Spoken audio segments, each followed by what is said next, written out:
ಅನುದಾನಿತ ಮತ್ತು ಖಾಸಗಿ ಮಕ್ಕಳ ಪಾಲನಾ ಸಂಸ್ಥೆಗಳಲ್ಲಿ ಸಿಬ್ಬಂದಿಗಳು, ಅಧಿಕಾರಿಗಳು ಮತ್ತು ಯಾವುದೇ ಖಾಸಗಿ ವ್ಯಕ್ತಿಗಳು ತಮ್ಮ ಹುಟ್ಟುಹಬ್ಬ ಆಚರಿಸದಂತೆ ಸರ್ಕಾರ ಸುತ್ತೋಲೆ ಹೊರಡಿಸಿದೆ.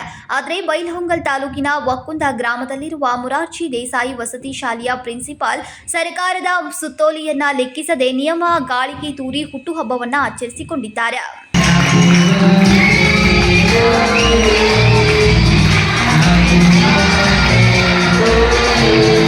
ಹೌದು, ಶಾಲೆಯ ವಾರ್ಷಿಕೋತ್ಸವದ ಸಂದರ್ಭದಲ್ಲಿ ಶಾಲಾ ವಾರ್ಷಿಕೋತ್ಸವದ ವೇದಿಕೆಯ ಮೇಲೆ ಮಕ್ಕಳೊಂದಿಗೆ ವಕ್ಕುಂದ ಮೊರಾರ್ಜಿ ದೇಸಾಯಿ ವಸತಿ ಶಾಲೆಯ ಪ್ರಿನ್ಸಿಪಾಲ್ ಐಎಂ ಮುನವಳ್ಳಿ ಇವರು ಹುಟ್ಟುಹಬ್ಬವನ್ನು ಆಚರಿಸಿಕೊಂಡಿದ್ದಾರೆ. ಅಷ್ಟೇ ಅಲ್ಲ, ಅಧಿಕಾರದ ದುರುಪಯೋಗ ಪಡಿಸಿಕೊಂಡಿದ್ದಲ್ಲದೆ ಸರ್ಕಾರದ ಆದೇಶವನ್ನು ನಿರ್ಲಕ್ಷಿಸಿದ್ದಾರೆ. ಅಷ್ಟೇ ಅಲ್ಲ, ಹುಟ್ಟುಹಬ್ಬ ಆಚರಿಸಿಕೊಂಡು ಶಾಲಾ ಗ್ರೂಪ್ನಲ್ಲಿ ಹಂಚಿಕೊಂಡಿದ್ದಾರೆ.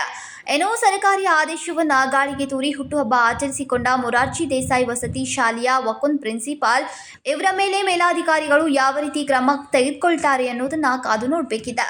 Manohar Megeri, KMN Kannada news, Gokak.